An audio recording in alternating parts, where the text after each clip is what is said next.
يا اهلا وسهلا بيكم، عاملين ايه؟ يا رب كلكم تكونوا بخير. النهارده هنعمل مع بعض الاكله الخطيره دي، قرنبيط وبطاطس وشكشوكه والمخللات بتاعتنا اللي تفتح النفس. اول حاجه عندي هنا القرنبيطه بتاعتي، بجيبها وابدا اقطع كده شكل الورود بتاعتي. طبعا الطريقه اللي هنعمل بيها القرنبيطه دي تقدري تخزني بيها اي كميه من القرنبيط.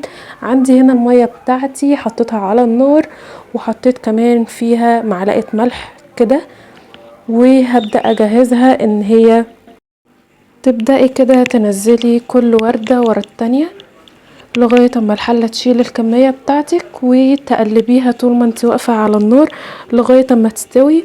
وطبعا شايفة انا يعني بحطها ازاي؟ انا بحط العروق بتاعتها تكون من تحت علشان الورد اللي فوق ده ما يتهريش مني، علشان برضو العروق دي بتبقى عايزة سوا اكتر من الورد بتاعي من فوق. بالشكل ده اهي بدأت تاخد غلوة كده.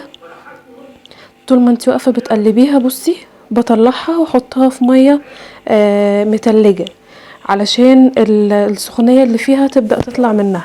كده الكمية بتاعتي اهي، بطلع واحدة ورا التانية وانزل باقي الكمية على حسب. تمام كده خلاص، انا خلصت باقي القرنبيطة كده، بقت جاهزة معايا. عندي هنا بقى كمان بطاطس محمرة، هوريكم دلوقتي هعملها ازاي. عندي احط كمان البيضايتين كده علشان ابدأ اعمل الخلطة بتاعتي، وخليهم 3 بيضات كده علشان كمان الخلطة اللي هعملها بتاعت البطاطس ابدأ اربها كده بالمضرب بتاعي، واحط رشة فلفل اسود يعني حوالي معلقة صغيرة، ومعلقة صغيرة كمان كزبرة، ومعلقة ملح. وهحط كمان رشة كده من البابريكا، على رشة توم بودرة وبصل بودرة وشطة لو انتي بتحبيها، او ما بتحبهاش تقدري تستغني عنها. واحط التوابل بتاعتي بالشكل ده، واحط كمان شعراية من السكر، وحوالي معلقة كده كبيرة ممسوحة من البيكنج باودر، وابدأ اقلب المقادير بتاعتي بالشكل ده كده. تمام، وهبدأ كمان انزل بالدقيق بتاعي، واحط كمان معلقة من لبن البودرة. عايزة اقول لكم بتبقى طرية، الخلطة بتبقى طرية وحلوة جدا وبتقرمش. والبيكنج باودر لما حطيناه هيخليه بيبقى فيه طبقة كده من الكريسبي، هتبقى طعمها حلو جدا. هقلب كده وافك كل الكتل اللي اتعملت دي اثناء التقليب، هقلبها كويس جدا وافككها. واثناء التقليب لو لقيتيها تقيله خالص بتبداي تزودي كده سرسوب ميه بسرسوب ميه لغايه اما تفك معاكي اهو زي ما انت شايفه كده. وطبعا نسيت اقول لكم ان انا حطيت كمان معلقه من الخل على الخلطه بتاعتي دي اهو. بصوا القوام بتاعها بدأ ان هو يفك اهو. تمام كده، وبقت الخلطة بتاعتي سايلة. حطيت كمان حوالي 3 فصوص من الثوم، ثوم مفروم. تمام، واحط كمان رشة كده من الشبت، يعني كام عود شبت كده تقومي مقطعاهم وحطاهم على الخلطة بتاعتك، يديها لون كده اخضر وحلو زي بتاعة المطاعم. هنا بقى عندي الدقيق بتاعي، هبدأ احط كده خلاص، هبدأ اقلي، احطه في الطبق بتاعي او السرفيس كده بالشكل ده، واحط كمان عليه التوابل بتاعتي وابدا اقلبه. حطيت كمان رشة من البيكنج باودر، واحط كمان ملح وفلفل اسود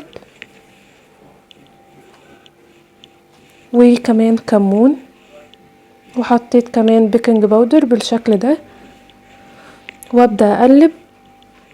هنا بدأت ان انا اقلي البطاطس بتاعتي، هقلي شوية عاديين خالص، وحطيت كمان هنا الشكشوكة. بدأت ان انا اقلي فلفل حامي او فلفل رومي، بتبداي تقطعيه كده بالشكل ده وتقليه عادي خالص على حسب برضو الكمية، لو انت برضو بتحبي الحاجات السبايسي او لا.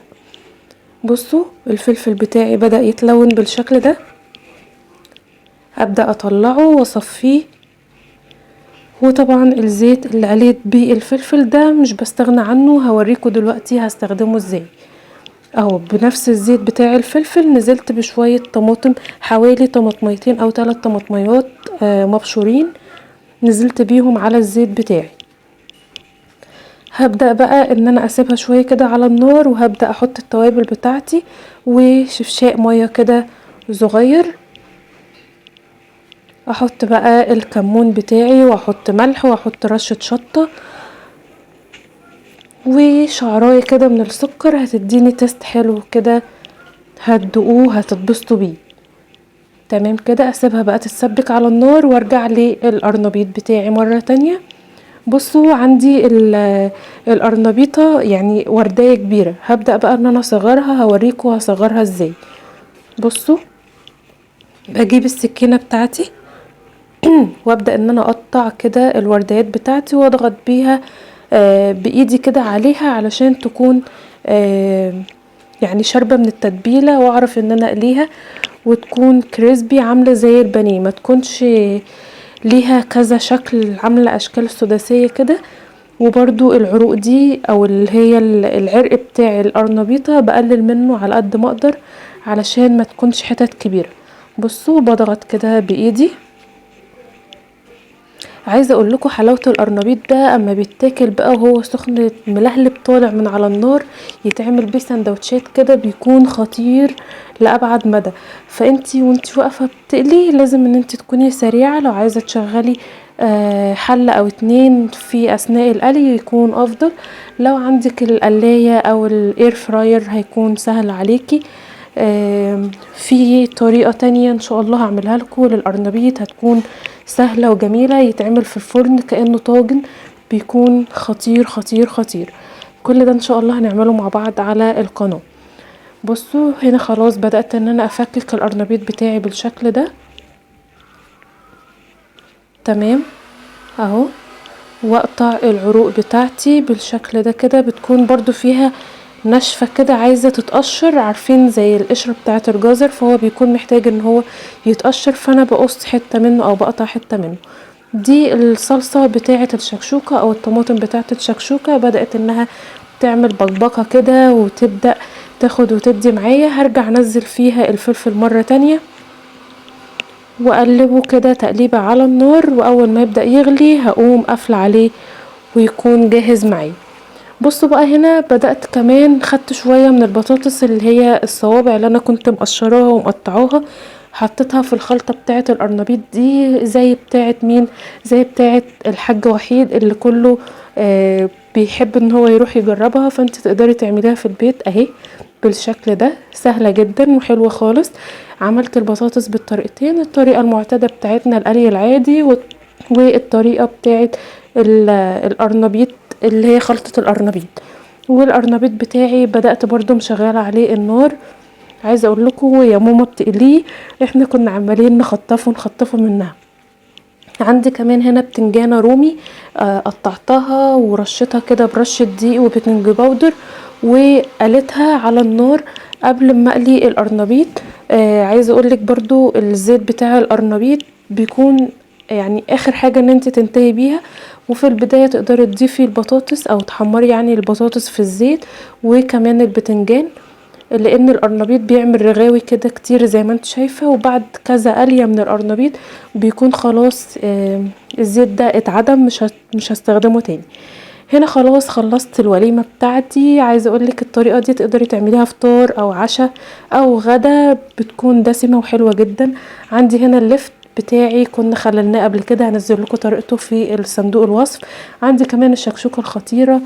بصوا كمان البطاطس المحمره مع الليمون المعصفر، هنزل لكم طريقته في صندوق الوصف. وكمان اللفت زي ما اتفقنا. وعندي كمان البتنجان مع شوية عيش بلدي كده وعيش شامي حلوين، والبطاطس بتاعتي الخطيرة، والقرنبيط المقرمش اللي شكله يفتح النفس ده. طبعا ما تنسوش تعملوا لايك للفيديو، سبسكرايب للقناة، ما تنسوش تشجعوني بكومنت كده سريع على القناة.